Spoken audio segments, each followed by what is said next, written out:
Okay, put a finger down. If 3 weeks ago you had an intense stomach ache to the point where it got so bad for the first time in your life, you decide to call an ambulance. But of course, you live in the UK and the ambulance service tells you you need to get a cab to the emergency room.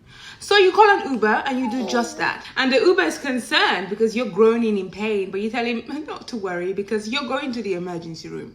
And when you get there, of course, there is a long wait. So they tell you to sit and wait for approximately 4 hours.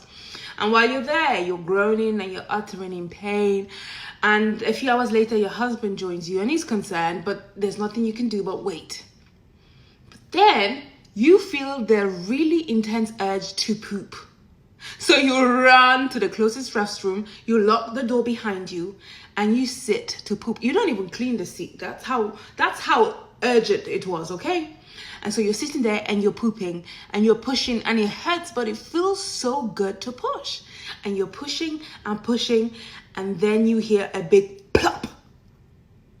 And so you stand up and you look down, and that's when you realize you just gave birth to a baby. But it gets worse.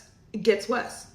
So you pick up, your instincts kick in and you pick up this baby and you're looking at this baby and you realize someone is screaming, and upon closer inspection, that someone is you. You're screaming to the point where your husband is trying to break the door down because you have not been answering his "are you okay in there" questions. Before you can even react to him breaking the door down, you feel this intense wetness and you look down and your water broke. And you're thinking, strange. Because you thought the water would break before the baby, right? That's what you've been taught. I mean, this is your first baby, so you don't know anything.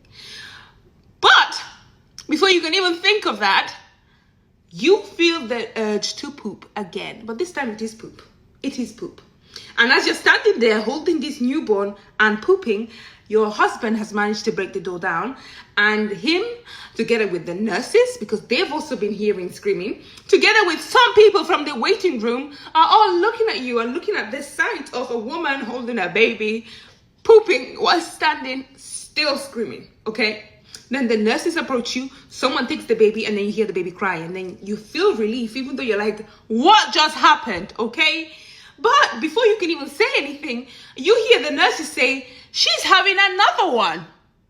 You're thinking, another what? Another poop? Another what? But before you can even think that, you're pushing.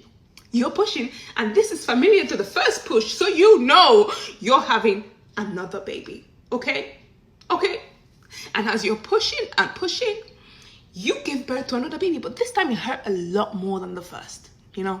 But the nurses, who are still in shock themselves, tell you they don't have a maternity ward here. So they would have to call an ambulance, the same ambulance that denied you the first time. They would have to call an ambulance to take you to the closest hospital that has a maternity ward. And as you're making your way there, the doctors and the nurses, everyone, the paramedics, they're all concerned because you don't know if your babies are full term or not. Because according to you, you had abs. You have abs, and you had abs because you've been working so hard at the gym and you've been losing weight. So you were feeling yourself.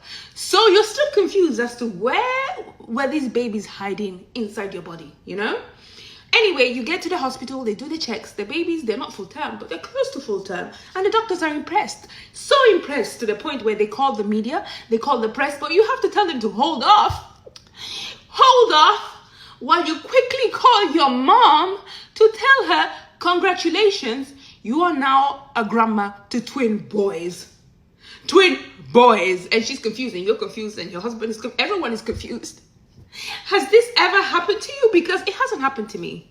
It hasn't happened. I just wanted to know, has it happened to you? Because that would be a crazy story, wouldn't it?